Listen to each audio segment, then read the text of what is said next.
En más de 80 años, México había sido gobernado solo por el Partido Revolucionario Institucional y por el Partido Acción Nacional PAN. Dos gobiernos del PAN, Vicente Fox a partir del año 2000 y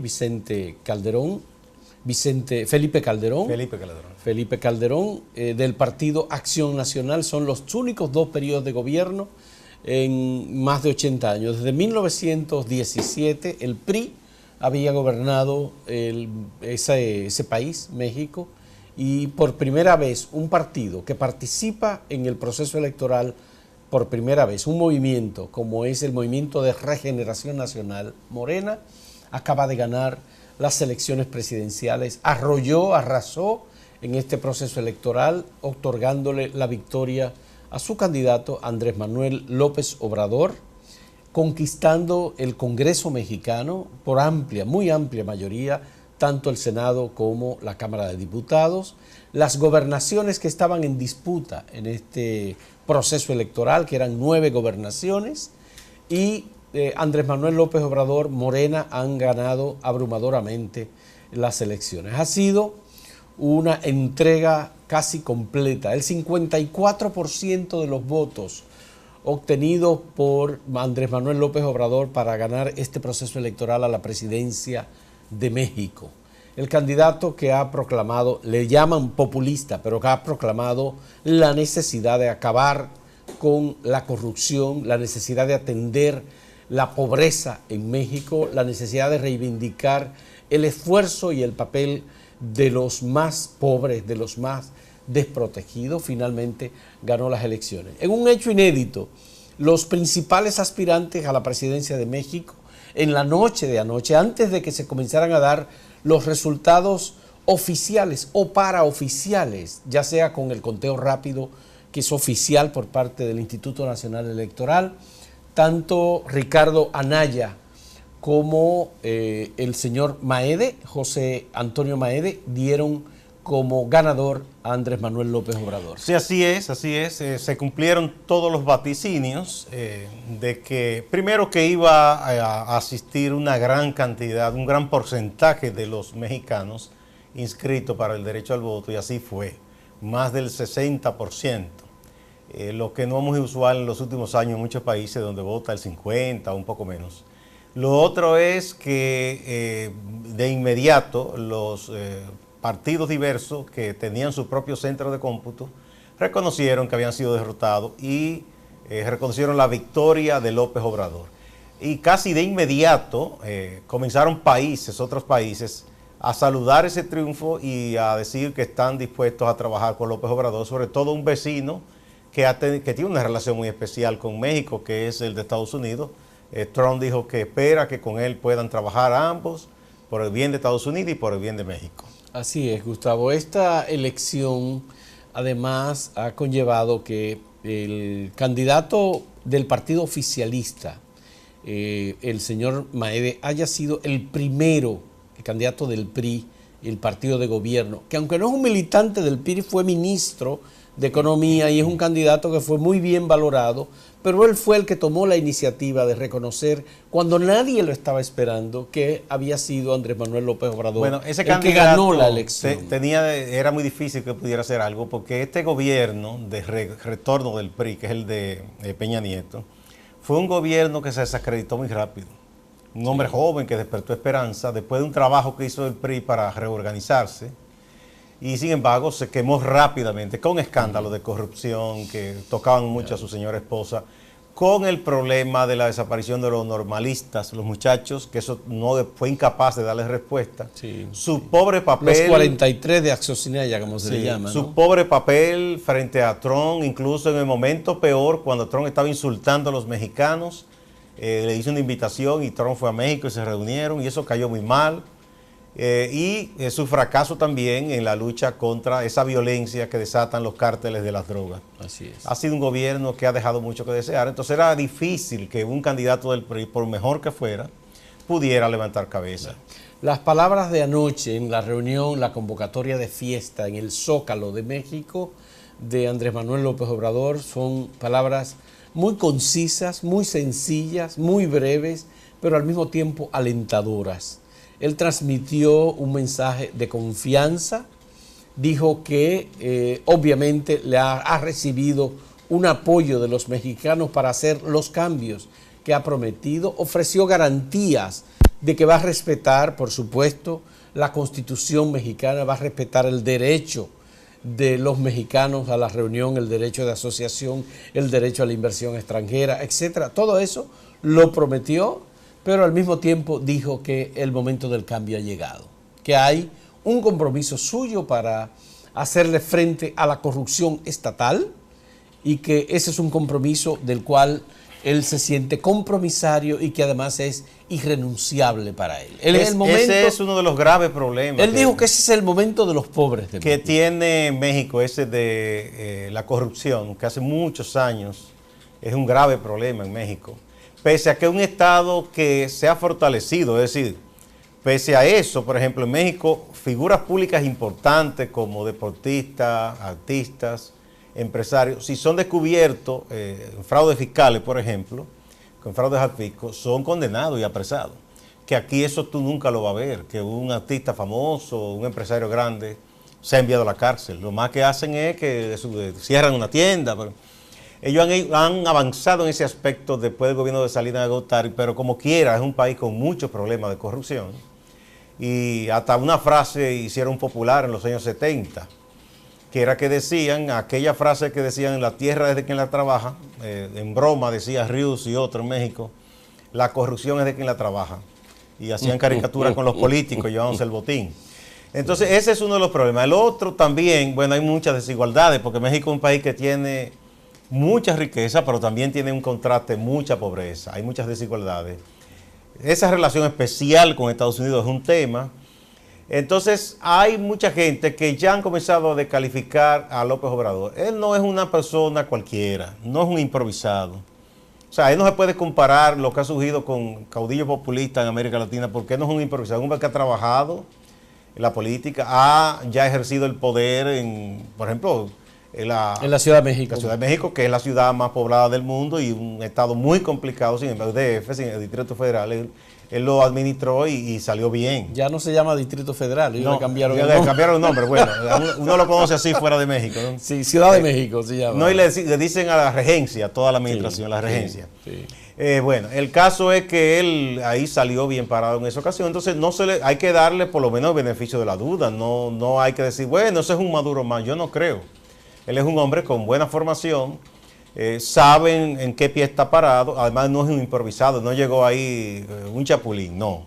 Es un hombre que tiene una historia de lucha política. Bueno, él se inició, él es del estado de Tabasco, se inició en el Partido Revolucionario PRI, Institucional, sí, en el PRI. Durante muchos años casi era como el único partido en México. Cuando Cuauhtémoc Cárdenas recibió el mandato, digamos, y se convirtió en el líder del Partido de la Revolución Democrática, Andrés Manuel López Obrador acompañó a Cuauhtémoc Cárdenas y fue de los líderes importantes del llamado PRD. Sin embargo, llegado el momento, Andrés Manuel López Obrador se separó del PRD inconforme con el rumbo que había tomado ese partido, lo cual queda confirmado ahora porque el PRD fue aliado del PAN, el Partido de Acción Nacional, que es el partido de la derecha en México, y Andrés Manuel López Obrador creó el Movimiento de Regeneración Nacional Morena, que es el partido que asumió, digamos, las consignas y las propuestas de la izquierda mexicana. La izquierda por eso se le llama el izquierdista, sí. Por eso se llama. Y es interesante el fenómeno que ha estado ocurriendo, porque en el momento en el que la mayor parte de los países giraba hacia la izquierda, México de algún modo giró hacia la derecha, escogiendo a candidatos conservadores. Ahora, cuando una buena parte de los países gira hacia la derecha, Colombia acaba de escoger a Iván Duque, un candidato de la derecha. Han sido escogidos otros aspirantes a puestos en América Latina, en Chile, el señor Piñera, en Argentina, el señor Macri. Cuando América Latina está girando hacia la derecha, México gira entonces hacia la izquierda. Y en Ecuador, Lenín Moreno fue elegido dentro de esa coalición de izquierda, pero el hombre ha dado un giro hacia la derecha. Así es. Sí. Interesante, hay que ver lo que va a pasar, por supuesto. Sí, México es un país fundamental en la región, tiene mucho peso y lo que se haga o deja hacer en México influye, ¿verdad?, Vamos a ver cómo maneja México su relación ahora con Venezuela, con este nuevo gobierno, con Estados Unidos, etcétera. Bueno, hacemos una pausa.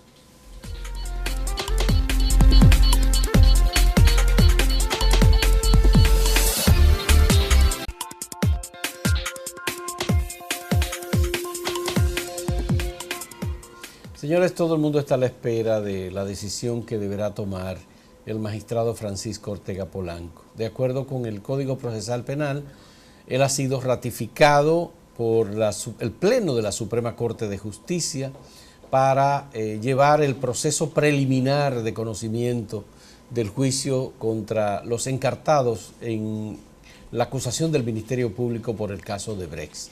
Sobornos pagados y recibidos en República Dominicana por 92 millones de dólares. El magistrado Francisco Ortega Polanco remitió las recusaciones que se hicieron en su contra al Pleno de la Suprema Corte de Justicia. Lo que se entiende, de acuerdo al Código Procesal Penal, es que él estaba obligado a expresarle a la Suprema Corte de Justicia y a quienes lo recusaron su criterio, su punto de vista sobre la recusación. Él no lo hizo. No, lo que hizo fue que dejó en manos de la Suprema Corte la decisión. Habría que ver si él está obligado ahora a sentar posición. Bueno, hay un tema y es que Andrés Bautista presentó al presidente de la Suprema Corte de Justicia una solicitud de rectificación de la decisión de Francisco Ortega Polanco. Y al propio juez Francisco Ortega Polanco, Andrés Bautista, y creo que también los abogados el abogado Conrado Pitaluga presentaron también una solicitud de abstenerse al magistrado Francisco Ortega Polanco de pronunciar cualquier dictamen en un caso que ya él había conocido previamente. El magistrado no ha respondido, Francisco Ortega Polanco, y de acuerdo con las versiones que se publican hasta ahora, el magistrado Francisco Ortega Polanco debe tomar una decisión. Decir si acepta la decisión de la Suprema, del Pleno de la Suprema o si sencillamente rechaza ir a conocer el juicio preliminar. ¿Es algo que está prescrito en la ley? Está prescrito en el Código Procesal Penal. Que él tiene que pronunciarse, simplemente dar como buena y válida la decisión de sus superiores en la Suprema. Y otro elemento que también en este caso está creando sobre todo mucha inquietud en algunos magistrados de la Suprema Corte de Justicia son las declaraciones de Laura Guerrero Pelletier, que todavía el caso como que no termina de dilucidarse. El magistrado Mariano Germán, presidente de la Suprema Corte de Justicia, ha sido conminado por algunos de los magistrados a pronunciarse sobre este tema y no ha hecho ningún pronunciamiento. ¿Pero por qué quieren que se pronuncie el presidente de la Suprema? Bueno, que él tiene que salir en defensa de todos los magistrados de la Suprema Corte de Justicia. Porque al señalar a Ortega como el juez más idóneo, de alguna manera están acusando a los demás. Yo no digo que acusando, pero poniendo un poco en tela de juicio, ¿verdad? Porque si tú dices de este grupo, fulano es el mejor. Es el único que el que garantiza. El que garantiza. Entonces están poniendo, justicia para aunque no están acusando directamente, pero ponen un poco en tela de juicio la idoneidad y la confianza en los demás. Ya. Y yo creo que no se debe hacer eso con ninguno de los magistrados en detrimento de los otros, ¿no? Y como el Pleno. Y de hecho, dijimos aquí, a Ortega mismo esos comentarios del Ministerio Público, ni lo que dijo el procurador. Lo desfavorecen, le afectan. Porque le están echando una cosa encima como que él es un amanuense casi, o que se han puesto de acuerdo. Porque si él no conociera el proceso de acuerdo con el Ministerio Público, se garantizaría la impunidad de los que están encartados en este proceso.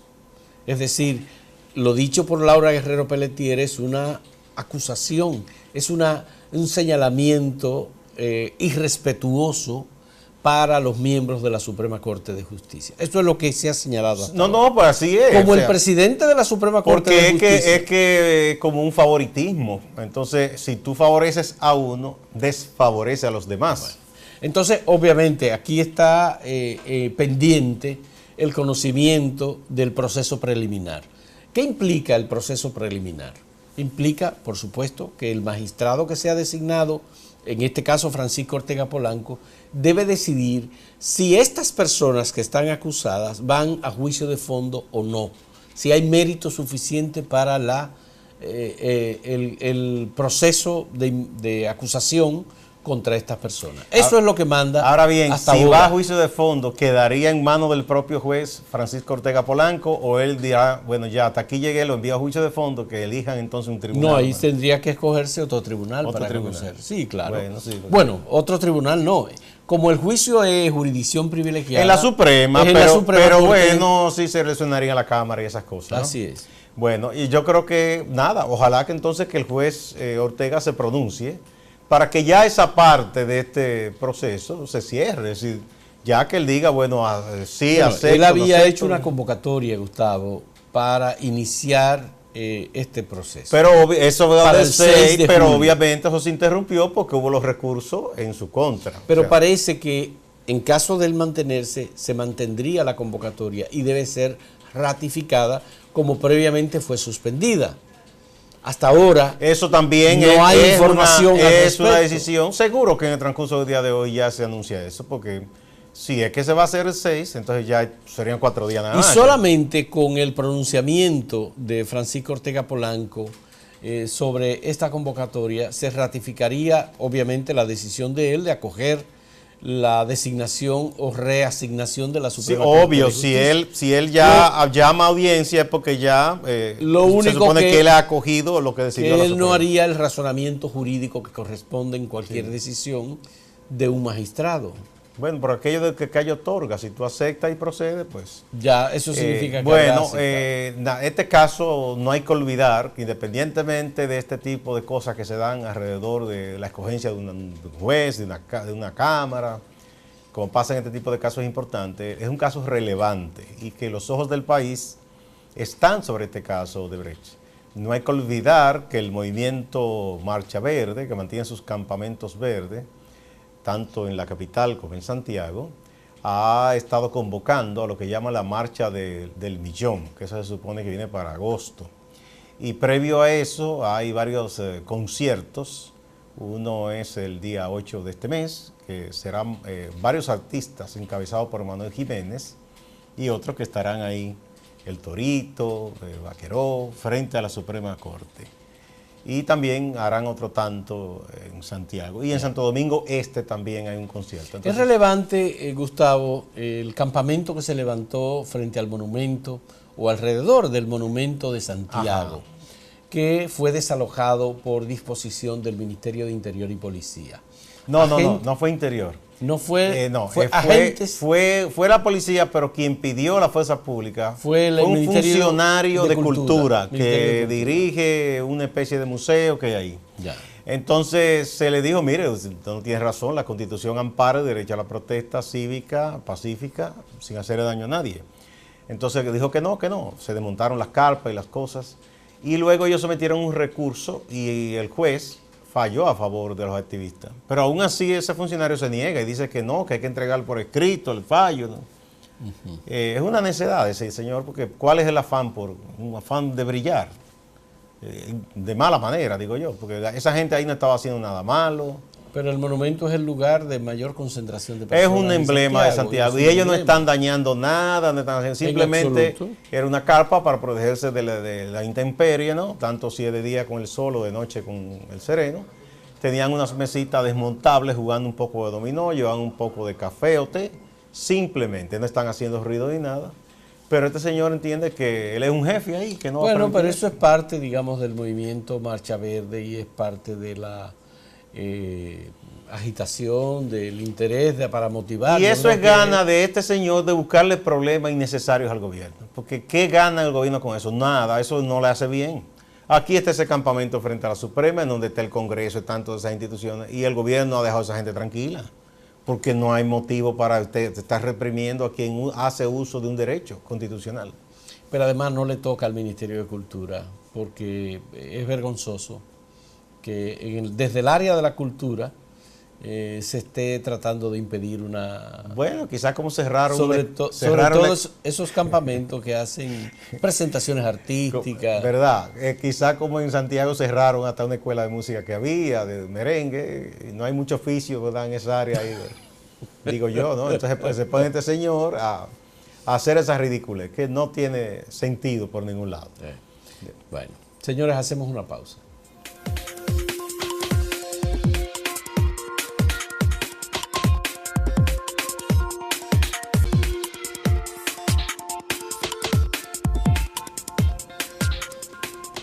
Pese a la disposición de la Junta Central Electoral, recordando a los partidos y a los candidatos o precandidatos que no estamos en una campaña abierta y que no deben estar haciendo proselitismo en lugares públicos, en calles y plazas, los partidos y los candidatos que han lanzado sus aspiraciones han seguido en las suyas.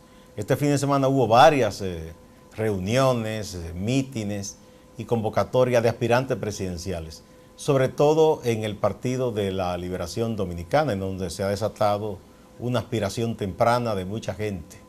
Ahí está aspirando el presidente Fernández. En este caso no hubo nada de él porque él estuvo en México como observador electoral. Ahí está Carlos Amarante Baré, ahí está Francisco Domínguez Brito, ahí está Reinaldo Pared Pérez, entre otros, que están en campaña.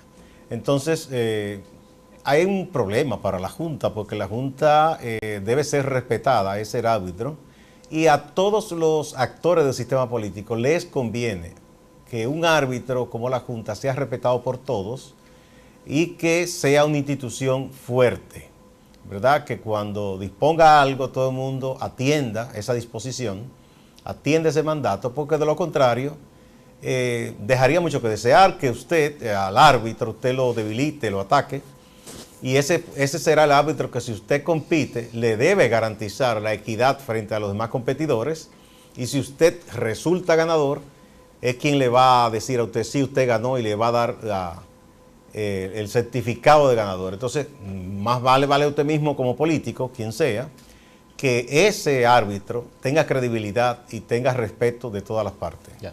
Mira, la disposición de la Junta Central Electoral otorgaba un plazo de 5 días para retirar las vallas, la promoción que existe tanto en las vías públicas como en medios de comunicación. No ha ocurrido así. Cuando uno camina por las principales vías del país se encuentra con la promoción, las vallas enormes en todas las carreteras de los precandidatos del Partido de la Liberación Dominicana. Son los que más se destacan y los que más se notan. Este fin de semana hubo igualmente actividades, algunas bajo techo, pero en realidad la movilización de personas, sobre todo en el Partido de la Liberación Dominicana, continúa.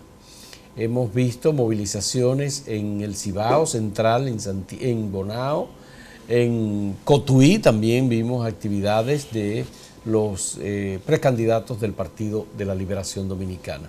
Están las vallas colocadas, tanto vallas de Leonel Fernández, como de Carlos Amarante Baré, de otros que aparecen también, haciendo ya inversión muy fuerte en una precampaña que no tiene mucho sentido de acuerdo con lo que ha dicho la Junta Central Electoral, porque no hay una proclama aún.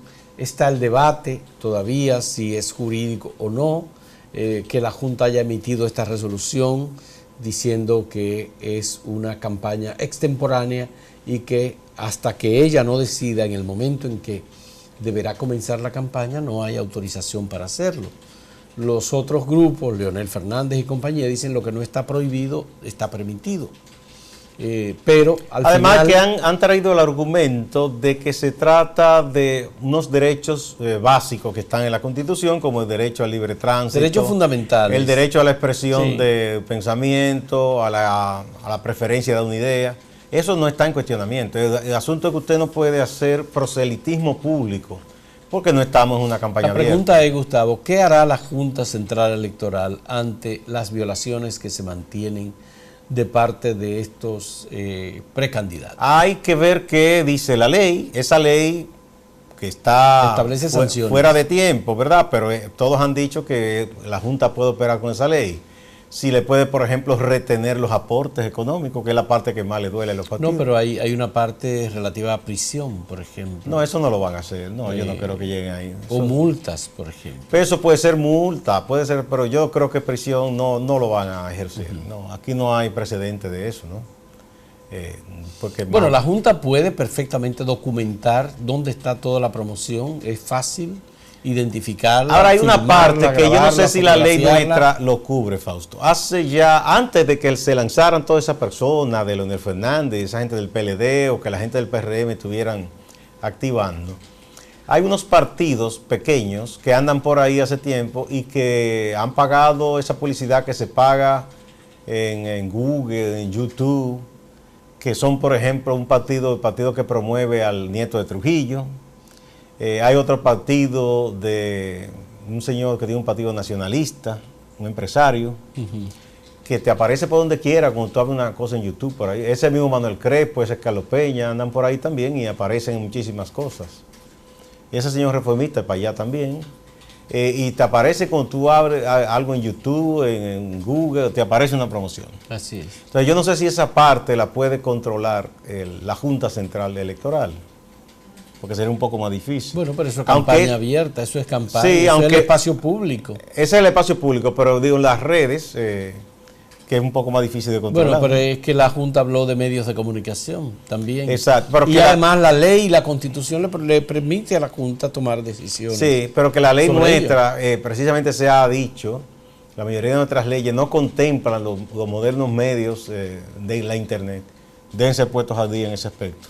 De hecho, la ley 6132 y todas esas cosas, no existía Internet en esos años. Ya. Pero igual la ley 6132 contempla que los medios electrónicos que existen son asimilables al cumplimiento de esas disposiciones que son de 1962. Sí, ahí vamos a decir que de manera progresiva hay que añadir los demás medios electrónicos. No se ha actualizado la ley de expresión y difusión del pensamiento en el país y aún así aplica a los modernos medios. Yo creo que lo mejor que pueden hacer todos esos aspirantes extemporáneos es ellos mismos tratar de darle el apoyo a la Junta y atender ese llamado, porque a ellos les conviene un árbitro fuerte, un árbitro con credibilidad y que sea creíble para todas las partes, porque los van a necesitar. Bueno, eso va a ser un poco difícil, Gustavo, que salgan ellos a quitar su propia promoción, una promoción que probablemente le ha costado algo de dinero. No, eso cuesta, esas vallas son carísimas.